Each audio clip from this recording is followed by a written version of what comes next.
Can I help you with anything? Can we talk about the Bull's charges? Best company you'll find from here to the Anderfells. In my time with the Chief, we've gone up against everything from bandits to magic trees.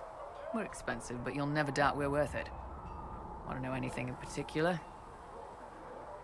Do the charges specialize in anything from a tactical standpoint? Bull doesn't want us large enough to work as an army. We're better as shock troops, as skirmishers. We've got archers for hitting enemy infantry, Dalish with more archery, and Skinner and her people on the flanks. Rocky handles fortifications and traps, and Stitches keeps us all fighting. They mostly hold back. I'll lead the frontline fighters with Grim, and the Chief goes wherever he can hit something. Are there rules for how mercenaries operate? If you don't want some noble to treat you like bandits, yes. There's also a code of conduct most companies hold to. Keeps things civilized on the battlefield. We accept surrenders for ransom from mercenaries, nobles, and soldiers wearing a lord's colors. Our prisoners are treated well, injuries tended. We'd want the same for any of ours who got captured.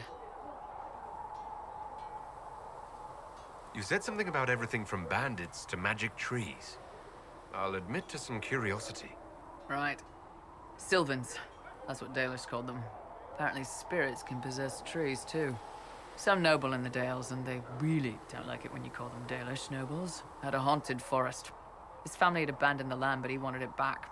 The Chief bought us all axes, and in we went. Between the axes and the torches, the Sylvans weren't too bad.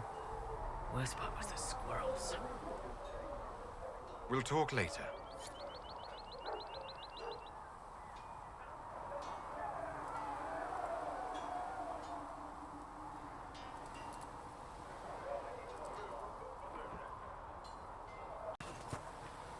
They've got good form. Cullen's putting his Templar training to good use. Did Cullen tell you he was a Templar? He's not wearing the armor. He didn't have to. Might not be a Templar shield, but it's a Templar holding it. He angles the shield just a bit down. Helps direct fire or acid away, so it doesn't spray right into your face. Qunari learned the same thing when we trained to fight Tevinter mages. Your Templar's doing good work. I'm impressed by what Cullen has accomplished with the troops. Damn right. It takes time to build a group into a team, but he's got their loyalty. Now he just needs them to make a decent shield wall, and they'll be good to go. Biggest problem for the Inquisition right now isn't on the front line. It's at the top. You've got no leader, no Inquisitor. And maybe we need one. I'd be willing. You? Huh. Why you? Nobody else seems to be stepping forward, and since I can seal rifts, I'm here whether I like it or not. If it proved necessary to have an Inquisitor, I could make a go of it. For a second there, you sounded like a Qunari. My people don't pick leaders from the strongest, or the smartest, or even the most talented. We pick the ones willing to make the hard decisions, and live with the consequences. Who knows? Maybe you sealed the breach. The Chantry gets off its ass, and all those soldiers go home and get fat. You think? It could happen. It won't, but it could. Can I help you? I'd like to know more about your work with the Ben Hasrath. Ben Hasrath is actually a general term.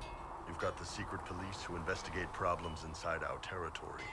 You've got the re-educators who take people with problems and fix their minds. Or make them disappear. And then you've got the spies. How do the re-educators work? I only know the basics. Wasn't my area. That said, keep a man awake long enough. Ask the right questions, give the right potions, and you can get him to say anything. You don't need blood magic or demons to change someone's mind. We're a lot more fragile than we'd like to believe. You can alter someone's beliefs that easily. One of my friends was a re-educator. He said that every memory is like the page of a book. When you examine a memory, you're turning to that page, and when you're there, the page is laid bare. Write a few notes in the margins of the page, erase a word here and there, and your whole outlook changes. Always felt a little weird reading after that conversation. The re-educators sound horrible. Yeah, they probably do. Here's the thing, though. What happens in Orlais when you commit a crime or betray a lord? They just lop your head off. At least the Qunari try to fix you. None of those sound exactly like you. Yeah, I was a special case. They sent me to Saharan because they needed someone who could fight and hunt down problems. That whole island was a sack of cats. Incursions from Tevinter, Tal Vashath, and native rebels fighting both sides. And in the middle, me, trying to wrangle the rebels and restore order. I can't imagine that was easy. Nope. I hunted down a lot of rebels. Lost a lot of friends to the Vince, or the Fog Warriors, or the Tal Vashath. One day I woke up and couldn't think of a damned reason to keep doing my job.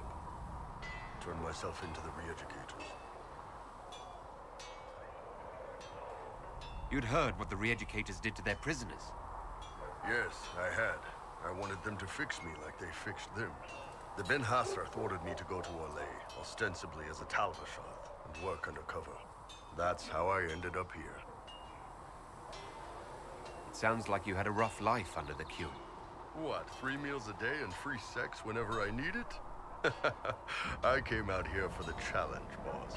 Figured I'd rough it with you savages. Anyway, nice talking with you.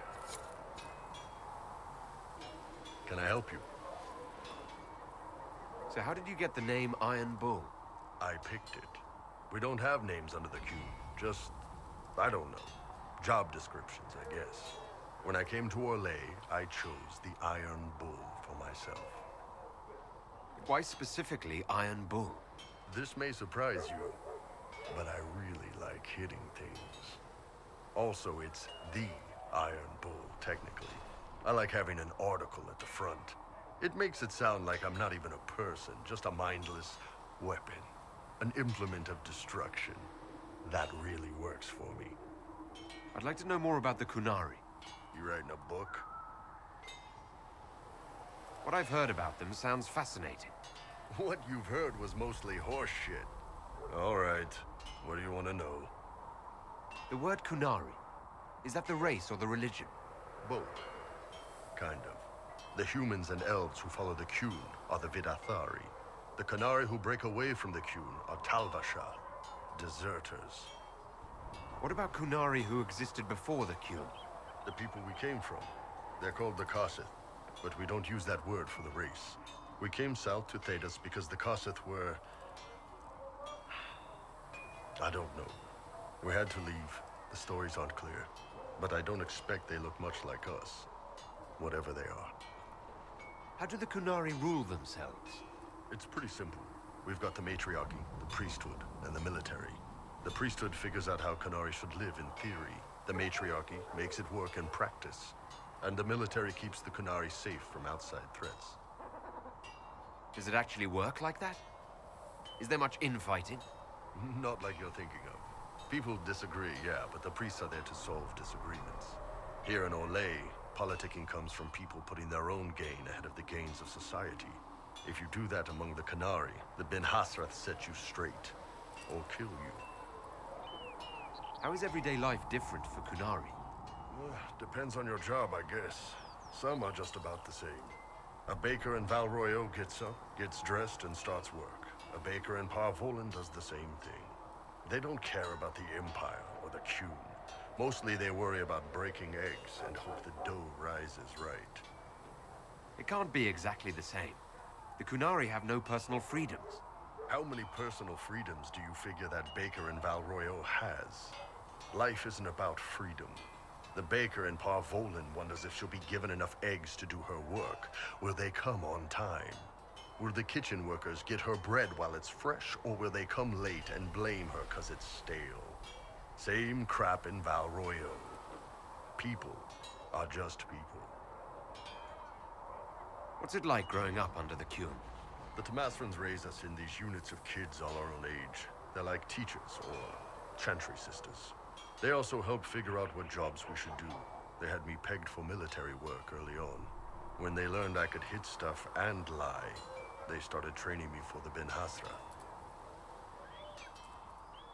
It must have been a good day for you. Yes, it's like being a block of stone with a sculptor working on you. One day, the last of the crap gets knocked off, and you can see your real shape. What you're supposed to be. That's a good day. Do you ever think about what would happen if the Qunari conquered Orlais or Ferelden? Some folks, like Cassandra or Cullen, would do fine if they didn't die fighting. Those two love rules. But the mages... Can you imagine Solus trying his fade dreaming under the Qun? Or Vivian doing her political bullshit? Both Sarah and Varric would mouth off until they ended up re-educated, drugged until their minds broke. So, to answer your question, no, I don't think about it much at all. I heard there's no marriage among the Qunari. Yeah, that's true. Qunari love our friends like anyone does, but we don't have sex with them. Qunari don't have sex. Oh, we definitely have sex. They're Tamasrans who pop your cork whenever you need it. Seriously? Yes. It's not a big deal like it is here. It's like... I don't know. Going to see a healer. Sometimes it's this long, involved thing. It takes all day. Leaves you walking funny. Other times you're in and out in 5 minutes. Thank you. See you next week. I could work with that. I know, right? No drama. Still, it's more fun here. Fewer rituals, more making it up as you go along. Plus, you folk have redheads. Redheads. See you later, Bull. See ya.